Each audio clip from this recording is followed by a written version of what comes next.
and setting of a negative agenda during the campaign period, both by publics and aspiring candidates. The Political Decency and Peace Charter is to be signed at the political, community and institutional level to curb hate speech among campaigns and election vices. Cecilia Lubanga has the details.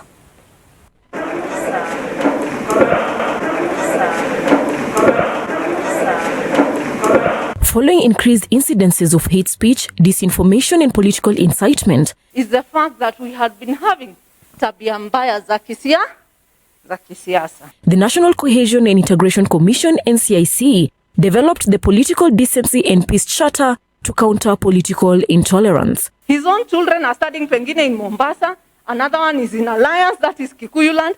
Atakoski hospitali na watoto wake. So it is our responsibility, because when you take care of your corner, you're taking care of his corner, you're taking care of the corner of someone else. The charter is signed by leaders and members of the public at the political, community and institutional level. The forum saw various aspirants attend and table their concerns.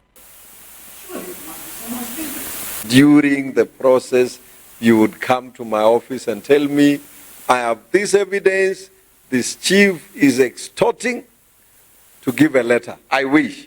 Look, we need to arrest some situations when it is happening. When it is past, we've not helped. The IEBC representative assured that the agency's preparations should not be doubted by aspirants and the general public, and highlighted the role of communications in an election outcome. We will not accept anything that places your right as a voter in a tight corner. Kindly, if you've not registered, walk there, be registered. And when we will release the rolls for the newly registered voters, please come and see your details confirmed. If there is any error, there is a claim, and we will make do with the necessary corrections. Kenyans lost lives in the 2017 general elections, and NCIC is working in partnership with key groups and organizations such as local state agencies, media and youth institutions towards avoiding the same in the upcoming 2022 elections. Those who lost their life in the elections we have seen, we can't have them back. We can only remember them. It is so important to respect human life. We can't afford to keep losing human lives because of election. No.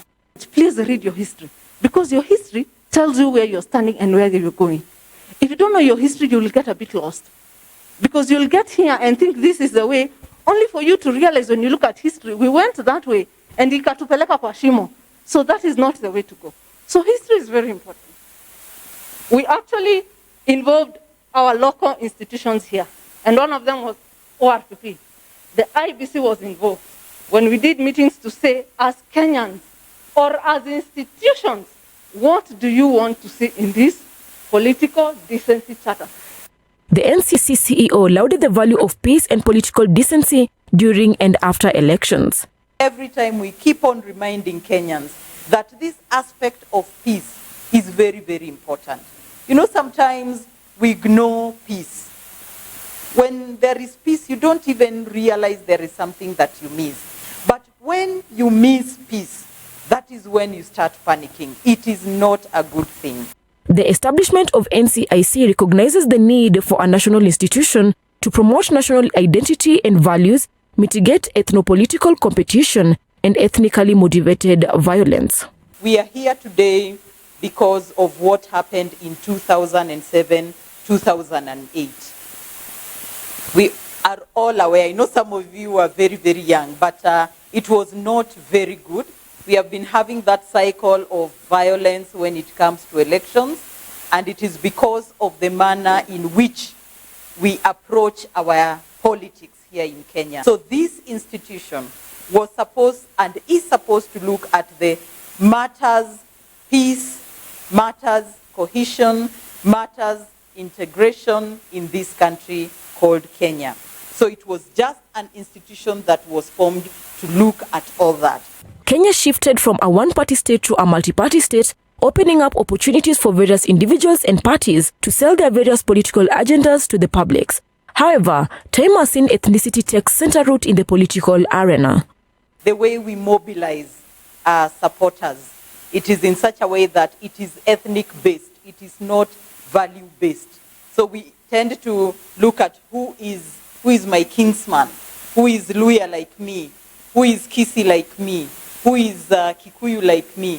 So in that way, you are able to mobilize your people. The internet, you have seen that ethnic can lead us to a lot of harm as a country.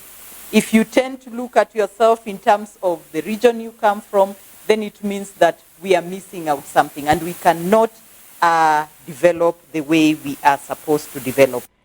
The Peace Charter commits leaders and citizens to a peaceful, respectful, and harmonizing political campaigns and other electioneering activities. I mean, enforcement is about you to tell yourself, yes, I will endeavor. I will not give drug, I will not give money, I will not do this. Such that you become the policeman of that charter, you yourself. Isn't it? Does that come from anywhere? It comes from good? Good what? Good morals. Kenya's presidential elections on 8th August 2017 was marked by serious violation of human rights, and it saw Kenyans killed and a majority misplaced. Running with the theme Uchaguzi Bila Noma, NCIC calls upon political aspirants and citizens to carry out themselves with the highest level of responsibility and to act with uttermost peace during and after the elections. Cecilia Lubanga, Look Up TV, Nairobi. Thank you, Cecilia Lubanga, for that story. And now joining me